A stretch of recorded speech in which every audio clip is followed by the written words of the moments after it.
Madam Speaker. Madam Speaker, I rise today to support the territory housing reforms that the Minister for Housing, Local Government and Community Development is proposing in these amendments in the Act.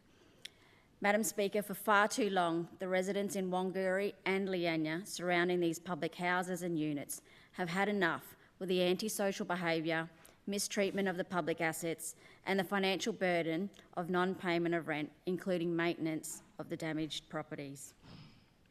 Madam Speaker, I support housing for those who are vulnerable and social housing because, Madam Speaker, I'm a product of social housing. I lived in a house in Rapid Creek for the first 9 years of my life, and my father lived in that house for decades before raising his older children. But our family did not abuse the opportunity of living in this public house. My parents ensured they paid their rent on time, they maintained their property with pride, and did not commit any antisocial behaviour. Madam Speaker, I wish to share a constituent's concern regarding antisocial behaviour in my electorate and brought to my attention her terrible experience living next door to a public house. She reached out because she had previously wrote to the last Labor Housing Minister and the last Labor member and fell on deaf ears. Madam Speaker, she wrote, "I'm writing to you to bring to your attention and plea for your assistance the matter of continued and ongoing distress caused by antisocial behaviour from a resident of public housing. I've also been writing to the Department for Public Housing over the years, and sometimes, like my recent attempt on the 15th of August, I don't even receive a response. I live in Leanya, and the behaviour of our neighbour has completely and utterly ruined our first experience of home ownership and demolished any quality of life we hope for as a couple. I've attached correspondence, which there are many, dated from the 11th of March 2024, which I sent to the Minister for Housing and the member for Wanguri, which details the events we've been subjected to up and until the point for your reference. And there were many, many incidences listed on those reports. I've also attached a response from the Minister's Office and a recent letter addressed to yourself, which details events up to and highlights the impacts in our lives. She wrote in one of the letters that there were 22 incidents within a 7-week period. Madam Speaker, she writes, "My partner and I purchased our home nearly 2.5 years ago in the hopes of making this our first family home. We've since agreed to postpone these plans, and I can't, in good conscience, willingly expose any child to the type of behaviour we're subjected to witness on a weekly basis. Our dreams have not been utterly crushed, but also directly mocked by the perpetrator of the behaviour. We've been so completely and deeply hurt by everything that has happened in the last few years, and that I don't think we can continue to live in the house, but we're not in a financial position to get out. I honestly don't know what else to do anymore, but I can't keep living like this." The letters enclosed are long, so I do appreciate your time in understanding the full scope of the ongoing issues.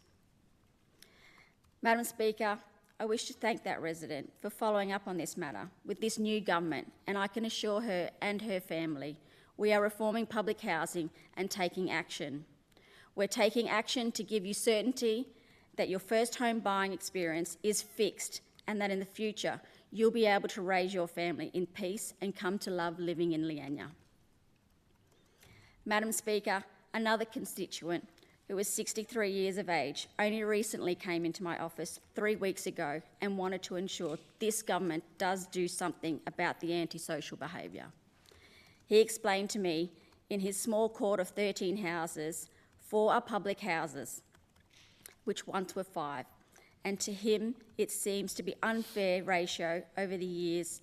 Every one of those houses has been involved in drug activity and antisocial behaviour in one way or another, and most recently one of the occupants in the street were apparently raided and taken into custody. Another had a hydro set up and plants confiscated, which a few years ago was also charged. Madam Speaker, he goes on in his correspondence to say, We've been subjected to antisocial behaviour over many years, from constant fighting, foul language, persons armed with knives running up and down the street, and recently vacated a house was frequently visited by police to deal with a male individual who was constantly arrested, once in the front yard of his verge. Prior to that, we had a tenant that at the same house who had a small LED light on her gate to alert people she was open for business, was also arrested and taken into custody for drug possession. She had a young male friend who used to visit, and it was every time fighting the moment he arrived, often early Sunday mornings. Territory housing seems to introduce these unsavoury people time and time again. Frequent non-resident traffic in the street is ongoing, a lot of short visits. Dogs at large with absolutely no care factor, given they were removed by council and then shortly after they got another two. He wrote, only last night they had a group of 5 individuals around midnight yelling and screaming for an hour and a half while he had to get up at 4:30 a.m. to go to work. Madam Speaker, this constituent is not singling out anyone out, as he has another public house behind him who is terrific, where he's resided for around 25 years and understands the issue and the logistics of the welfare system, but he feels it seems to favour them and not himself as a working taxpayer, and all he wants is a few of the elderly residents in his area is a quiet lifestyle in his later years and not feeling uncomfortable in his own home. Madam Speaker, this is only 2 examples I've shared today, but there are numerous stories across the Wanguri electorate and across the Territory, as we've heard from my other colleagues. Madam Speaker, there's so many other residents in my electorate who are in public housing and do the right thing. These are wonderful senior village people on the Lianya Drive and the others that live in the Wanguri units on Trow Road, who've done the right thing, but as these units age, they've asked for maintenance but have been waiting for years and just give up. Madam Speaker, social housing should empower most vulnerable members of our community, and it does for those who do not abuse the opportunity of living in public housing. Madam Speaker, I support the public housing reforms the Minister has proposed so that the Wanguri electorate can return to its wonderful previous reputation, a place to raise your family in peace and live and work safely. Thank you for your time.